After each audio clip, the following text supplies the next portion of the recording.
फासीवादी तानाशाही सामंती ताकतों से मैं कह देना चाहती हूँ इस मंच से, सिवान की धरती से, कि हम आएंगे, आते रहेंगे। छात्र, युवा, नौजवान, महिलाएं हमेशा तुम्हारे फासीवाद का जवाब आंदोलन से देंगे। तुम जब हमारे ऊपर वाटर कैनन चलाओगे तो वाटर कैनन की धाराओं को चीर कर आगे बढ़ेंगे। तुम लाठी चार्ज करोगे तो लाठियों को उठाकर फेंक देंगे। तुम जब हमारे ऊपर आंसू गैस से बम फेंकोगे तो इस देश का जेनजी, बिहार का जेनजी वही आंसू गैस का बम उठाकर तुम्हारी तरफ फेंकेगा। और तुम जब कुछ चंद 100 लोगों को जेल में भेज दोगे और सोचोगे कि आंदोलन खत्म हो गया, तुम जीत गए जिंदा की दीवारों में हमें दफन करके, तो हजारों हजार लाखों लाख लोग दिल्ली और बिहार में सड़कों को भर देंगे। और उसके बाद जब तुम हमें डराने के लिए AK-47 चलाओगे, हम पर गोलियां बरसाओगे, हमें जख्मी कर दोगे, तब भी हमारे जैसे, हम नहीं तो हमारे जैसे वो लाखों युवा हैं, वो लाखों छात्र, वो लाखों जेनजी हैं जो इस आंदोलन को आगे बढ़ाएंगे, आगे बढ़ाया और तुम्हारा इस्तीफा लिया, तुम्हारा अहंकार तोड़ा।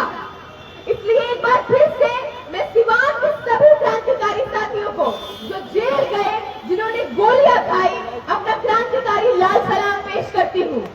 ये बिहार की विरासत है, ये बिहार की क्रांतिकारी छात्रों का आंदोलन है, उनका बनाया हुआ प्रेशर है कि धर्मेंद्र प्रधान की कुर्सियां जंतर मंतर पे 25 तारीख को हिलने लगी, उसको हटाना पड़ा।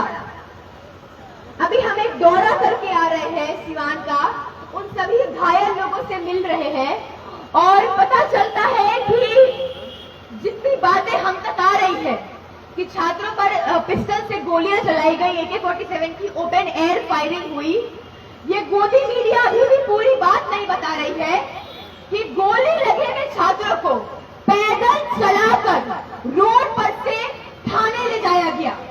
थाने ले जाकर गोली लगे हुए छात्रों को दोबारा पीटा गया। उनको कितने घंटे थाने में बंद रखकर तब कहीं जाकर एम्बुलेंस आया और अभी भी पुलिस उनको डराने धमकाने का काम नहीं छोड़ रही है। 25 तारीख को ये फासीवादी पुलिस, आप कहिए कि ये फासीवादी सम्राट चौधरी भाजपा सरकार, केंद्र तक अमित शाह बिहार से इतना डर गए, इतना खौफ खाने लगे कि उन्होंने लोगों के घरों में पुलिस को भेज कर कमरे की अलमारियां खुलवाई, रातों रात दिनों दिन लोगों को उठवा लिया घर से और सोचा, ये सोचने की भूल की कि आंदोलन रुक जाएगा। लेकिन बेऊर से लेके पटना के सभी जेल में जो छात्र जेल के अंदर गए, उनकी क्रांतिकारी विरासत लेकर, उनका आह्वान लेकर, उनका हौसला लेकर, जंतर मंतर का हौसला लेकर छात्र जमीन पर उतरे और उन्होंने बिहार को 25 तारीख को बंद किया, पूरे दिन बंद रखा। इसलिए हमारे आंदोलन की जीत एक प्रतीकात्मक जीत हो सकती है, धर्मेंद्र प्रधान का इस्तीफा, लेकिन सबसे बड़ी जीत ये है कि इस देश की जेन जी और अब जेन अल्फा ने भी ये जान लिया है, ये ठान लिया है कि फासीवाद और तानाशाही का जवाब आंदोलन से ही दिया जाएगा और क्रांति लेके आई जाएगी। अंतिम में मैं यही कहूंगी कि शिक्षा व्यवस्था के खिलाफ, शिक्षा प्रणाली के खिलाफ हमारी लड़ाई जारी है, पूरी तरह से जारी है।